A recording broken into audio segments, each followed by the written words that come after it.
Vem aí a reflexão da manhã. Toque de adoração no Rádio feita para quem adora. Jovem Gospel. Hoje nós vamos refletir na palavra de Deus, na leitura de Mateus, que vai nos falar um pouquinho, com o nosso foco, o nosso alvo. Estamos vivendo uma vida que é agradável diante aos olhos do Senhor? O Senhor tem prazer na nossa conduta, no nosso modo de viver? Ou nos perdemos em meio às muitas influências do mundo, e perdemos o nosso foco, o nosso alvo? A nossa leitura de hoje é Mateus capítulo 17, versículos de 1 a 13. 6 dias depois, Jesus tomou consigo Pedro, Tiago e João, irmão de Tiago, e os levou em particular a um alto monte. Ali ele foi transfigurado diante deles. Sua face brilhou como o sol e suas roupas se tornaram brancas como a luz. Naquele mesmo momento, apareceram diante deles Moisés e Elias, conversando com Jesus. Então Pedro disse a Jesus: Senhor, é bom estarmos aqui. Se quiseres, farei 3 tendas, uma para ti, uma para Moisés e outra para Elias. Enquanto ele ainda estava falando, uma nuvem resplandecente os envolveu, e dela saiu uma voz que dizia: Este é o meu filho amado, de quem me agrado. Ouçam-no. Ouvindo isso, os discípulos prostraram-se com o rosto em terra e ficaram aterrorizados. Mas Jesus se aproximou, tocou neles e disse: Levantem-se, não tenham medo. E erguendo eles os olhos, não viram mais ninguém a não ser Jesus. Enquanto desciam do monte, Jesus lhes ordenou: Não contem a ninguém o que vocês viram, até que o Filho do Homem tenha sido ressuscitado dos mortos. Os discípulos lhe perguntaram: Então por que os mestres da lei dizem que é necessário que Elias venha primeiro? Jesus respondeu: De fato, Elias vem e restaurará todas as coisas. Mas eu digo a vocês, Elias já veio, e eles não reconheceram, mas fizeram com ele tudo o que quiseram. Da mesma forma, o Filho do Homem será maltratado por eles. Então os discípulos entenderam que era de João Batista que ele tinha falado. Paramos um pouquinho para refletir nessa palavra e vamos lembrar aqui do texto do versículo 4, que diz o seguinte: Então Pedro disse a Jesus: Senhor, é bom estarmos aqui. Se quiseres, farei 3 tendas, uma para ti, uma para Moisés e outra para Elias. Os olhos do Pedro, naquele momento, estavam só fixados no que ele estava vendo, Assim é conosco também. A nossa vida, ela aqui na terra, nós ficamos focados em coisas que estamos vendo. Nós não paramos um pouquinho para refletir nas coisas espirituais, nas promessas do Senhor, e acabamos errando o alvo, porque perdemos o controle, perdemos a visão, e o pecado acaba sendo consumado em nossas vidas. Acaba vindo a soberba, a ignorância, Muitas vezes nos afastamos de Deus porque queremos só para nós tudo o que estamos fazendo. Esquecemos que toda honra e toda glória é dada ao Senhor. Nós somos criados à sua imagem e semelhança para louvor da sua glória, para exaltar o seu nome, e não para nós. Então, naquele momento que Pedro diz, vamos fazer 3 tendas, Porque ele estava vendo. Mas se pararmos um pouquinho para ver quão ignorantes somos e não percebemos que a vida eterna é muito maior do que a vida que estamos vivendo aqui. Ser evangélico no Brasil, ser cristão, hoje é muito fácil. É muito fácil a gente viver nesse mundo que estamos aqui hoje. Essa é a realidade que estamos aqui. Por enquanto é. Ninguém é perseguido ou discriminado por isso, como nos primórdios da história, quando se tinha de pagar um alto preço para ser evangélico, para ser cristão. Hoje é até fácil demais. Com isso, muitos buscam uma igreja evangélica a fim de tirar proveito para si. dirigem-se a Cristo para receber cura, prosperidade financeira ou uma garantia de bênçãos divinas. Há uma falsa compreensão de que Deus seria obrigado a cobrir de tudo isso e aqueles que lhe são fiéis. Se eu estou sendo fiel a Deus, Deus é obrigado a fazer isso para mim. Não sei se você já prestou atenção que há muitas orações até de pessoas que exigem de Deus que Deus faça alguma coisa. Gente, nós somos merecedores do inferno. Nós estávamos predestinados ao inferno, caminhando para lá. Mas pela misericórdia de Deus, pela sua compaixão, Ele olhou para nós e viu incapazes que somos. E nos deu a oportunidade de nos redimir, de mudar de vida, de alinhar o nosso foco para a salvação, para Ele. E hoje estamos distorcendo isso aí. Estamos vivendo num mundo que tem muitas regalias e estamos se perdendo nas bênçãos que recebemos e esquecendo do que realmente, qual foi o motivo de Cristo vir aqui.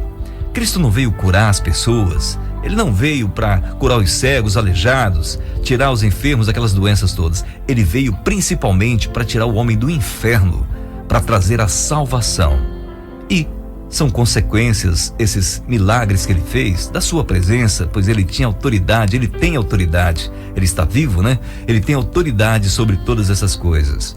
Portanto, quando você falar com Deus, seja grato a Ele pela vida, por tudo que você tem, até pelo que você não tem, porque muitas vezes, ao recebermos algo, pode ser para o nossa tragédia, para o nosso fim, pode ser algo que vai nos distanciar de Deus. Portanto, devemos ser gratos a Deus por tudo, oferecendo nossas vidas em sacrifícios vivos a Ele, para que Ele tenha amor, para que Ele sinta prazer em nós. A mensagem bíblica que nos revela é outra do que muitos estamos convivendo nos dias de hoje. Por exemplo, na leitura de hoje, os discípulos de Jesus estavam perplexos com o aparecimento de Elias naquele monte. O profeta Malaquias havia profetizado que Elias viria antes do Messias, e Malaquias 4, versículos 5 e 6 fala sobre isso. Com ele viria um grande avivamento espiritual. Jesus explicou que João Batista cumpriu o papel de Elias, mas ele não foi reconhecido pelas pessoas da sua época. Ele foi morto. Foi recusado pelaquela sociedade. O mesmo destino agora esperava o próprio Messias. Aquela profecia tinha como propósito apontar para Jesus. O incrível é que, apesar de todas as mensagens declaradas ou ocultas, claras ou misteriosas, poucas pessoas conseguem enxergar Jesus. Querem os benefícios de Cristo, mas não estão dispostos a pagar o preço de segui-lo. Querem as suas bênçãos de Deus, mas não querem o Deus que abençoa. Estamos focados no aqui e agora. Jesus não veio trazer uma nova religião, mas um novo estilo de vida, uma mudança radical na vida de todo aquele que quer o servir, que quer andar com Ele. Uma nova forma de viver, de ver e viver a vida. Ele disse: eu vim para que vocês tenham vida e tenham plenamente. João 10:10 fala sobre isso. Portanto, a vida que Cristo propõe para os seus discípulos focaliza ao seu senhorio, à sua autoridade, e não nas bênçãos que Ele tem. É o que exalta Cristo e não o cristão. É centrada em Cristo como o Senhor da nossa vida e não nos bens que Ele pode nos dar. João Batista entendeu essa verdade quando disse que é necessário que Ele cresça e que eu diminua. Você também já entendeu essa mensagem? Você já compreendeu o que Cristo quer nos dizer nessa manhã? Pois é, se a gente compreender que nós somos aqui administradores do que é de Deus, se nós entendermos que nós somos aqui discípulos de Cristo, que estamos aprendendo com Ele e passando à frente o que nós aprendemos, aí sim teremos sentido de ser verdadeiramente cristãos. Você está buscando o Senhor por qual motivo? Você já parou um pouquinho para pensar sobre isso? Qual é a sua motivação para buscar a Deus? Veja o que o salmista fala lá no Salmo 103, versículo 1 em diante. Ele diz: bendiga ao Senhor minha alma, bendiga ao Senhor todo o meu ser, bendiga ao Senhor a minha alma, Não esqueça de nenhum de suas bênçãos. É Ele quem perdoa todos os seus pecados e cura todas as suas doenças, que resgata a sua vida da sepultura e a coroa de bondade e compaixão, que enche de bens a sua existência, de modo que a sua juventude se renova como águia. Portanto, gente, bendiga o Senhor, ao Senhor, a minha alma, e não esqueça de nenhuma das suas bênçãos. Deus é grande, Deus é poderoso, Deus é fiel. Deus conhece as nossas intenções, Ele conhece os nossos pensamentos, Ele sabe das nossas limitações, Ele sabe se estamos o adorando de verdade ou só de lábios, de boca, né? Queremos muito receber as bênçãos do Senhor, mas será que estamos dispostos a pagar o preço por ser seus discípulos? Lá em Lucas, no capítulo 9, versículo 23 ao 26, diz: Jesus dizia a todos: se alguém quiser acompanhar-me, negue-se a si mesmo, tome diariamente a sua cruz e siga-me. Pois quem quiser salvar a sua vida, a perderá, mas quem perder a sua vida, por minha causa, este a salvará.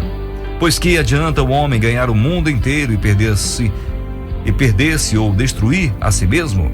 Se alguém se envergonhar de mim, das minhas palavras, o Filho do Homem se envergonhará dele quando vier em sua glória e na glória do Pai e dos seus santos anjos. Portanto, amigos, se nós queremos seguir a Cristo, devemos tomar a nossa cruz e segui-lo. A vida do cristão de verdade é uma vida de batalhas, uma vida de comprometimento, de lutas. Não é uma vida de conforto, uma vida cheia de bênçãos materiais. É dificuldade, é uma luta constante, é uma batalha espiritual, porque os nossos olhos estão vivendo o espiritual, olhando para a cruz de Cristo e vendo que foi pago um alto preço pelo meu resgate. E eu não posso me entregar aos prazeres do mundo, às coisas mundanas, e me contaminar e perder a grande chance de estar na eternidade com meu Deus, com meu Senhor. Não vamos ser discípulos interesseiros por bênçãos que vêm de Deus, mas sermos discípulos autênticos em cumprir a missão que nos foi confiada pelo Senhor. O Senhor nos confiou uma grande bênção, Ele nos confiou a sua maravilhosa mensagem de levar a salvação às pessoas que buscam, às pessoas que andam com Ele. Você tem um compromisso de andar com o Senhor hoje, nessa manhã. O compromisso de servi-lo, de levar essa mensagem de salvação às pessoas que não conhecem Jesus ainda. Se você recebeu perdão dos seus pecados, é uma oportunidade que você tem de divulgar isso para as outras pessoas. Jesus sabe muito bem das nossas limitações, das nossas fraquezas, sabe do que precisamos. Ele sabe que nós vamos ter que carregar nossa cruz. Por isso Ele diz que não vai nos abandonar durante a nossa caminhada. A nossa missão está lá em Mateus 28, versículo 20, né? Que diz para nós irmos fazer discípulo de todas as nações, batizando-os em nome do Pai, do Filho e do Espírito Santo. Nós temos essa oportunidade de levar esse evangelho, de ensinar a todas as pessoas o que Cristo nos ensinou. Portanto, amigos, não vamos ser discípulos interesseiros por bênçãos, como falei aqui agora há pouco, mas discípulos autênticos em cumprir a missão que nos foi confiada por Jesus, de levar o seu evangelho.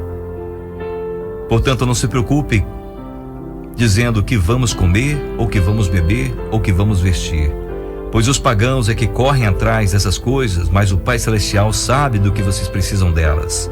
Busque, pois, em primeiro lugar o reino de Deus e a sua justiça, e todas essas coisas lhes serão acrescentadas. Portanto, não se preocupe com o amanhã, pois o amanhã se preocupará consigo mesmo. Basta cada dia o seu próprio mal. Vamos buscar a Deus em gratidão pelo que já recebemos. Em Salmo 40, versículo 1 diz, a partir do versículo 1, coloquei toda a minha esperança no Senhor. Ele se inclinou para mim, ouviu o meu grito de socorro. Ele me tirou de um poço de destruição, de um atoleiro de lama, pôs os meus pés sobre uma rocha, firmou-me no local seguro, pôs um novo cântico em minha boca, um hino de louvor ao nosso Deus. Muitos verão isso e temerão e confiarão no Senhor. Como é feliz o homem que põe no Senhor a sua confiança e não vai atrás dos orgulhosos, dos que se afastam para seguir deuses falsos. Senhor meu Deus, quantas maravilhas tem feito! Não se pode relatar os planos que preparastes para nós. Eu queria proclamá-lo e anunciá-los, mas não por demais numerosos, mas são por demais numerosos. Sacrifício e oferta não perdiste, mas abriste os meus ouvidos. Holocaustos e ofertas pelo pecado não exigiste. Então eu disse: aqui estou. No livro está escrito a meu respeito. Tenho grande alegria em fazer a tua vontade, ó meu Deus. A tua lei está no fundo do meu coração. Então devemos ser como esse salmista em que diz: tenho grande alegria em fazer a tua vontade, ó meu Deus. A tua lei está no fundo do meu coração. Essa é a motivação para nós hoje de ter prazer em fazer a vontade de Deus. É uma paixão muito grande, é uma vontade de começar o dia e falar de Deus, agradecer a Ele pelas bênçãos, por tudo que Ele tem nos dado, pela vida eterna em Cristo Jesus. A maior motivação que devemos ter em adorar a Deus é esta: João 3:16 e 17, porque Deus amou o mundo que deu o seu Filho unigênito para que todo que nele crê não pereça, mas tenha vida eterna. Pois Deus enviou o seu Filho ao mundo, não para condenar o mundo, mas para que este fosse salvo por meio dele. Hoje nós temos essa grande bênção, essa grande prazer de viver na presença de Deus. Saber que eu fui comprado por Jesus para viver na sua glória. Aprenda com Jesus e siga em frente fazendo a sua vontade, fazendo o que Ele falou para nós fazermos. Ir por todo mundo, ensinar as pessoas tudo o que Ele nos ensinou, o que Jesus te ensinou, o que você tem aprendido com Deus. Siga em frente e vá falar para as pessoas sobre isso, o que Jesus fez por você, o que Ele tem feito, o que tem realizado em sua vida. Ele te tirou de um lamaçal de destruição. Fale isso para as pessoas. Jesus me salvou, Ele me colocou no lugar seguro, e hoje eu tenho fé e tenho esperança que Ele virá me buscar para estar com Ele na eternidade. Aprenda com Jesus. Para aprender com Jesus é necessário estar lendo a sua palavra. É necessário buscar conhecer a sua vontade para as nossas vidas e seguir em frente, fazendo o que Ele nos ensinou a fazer.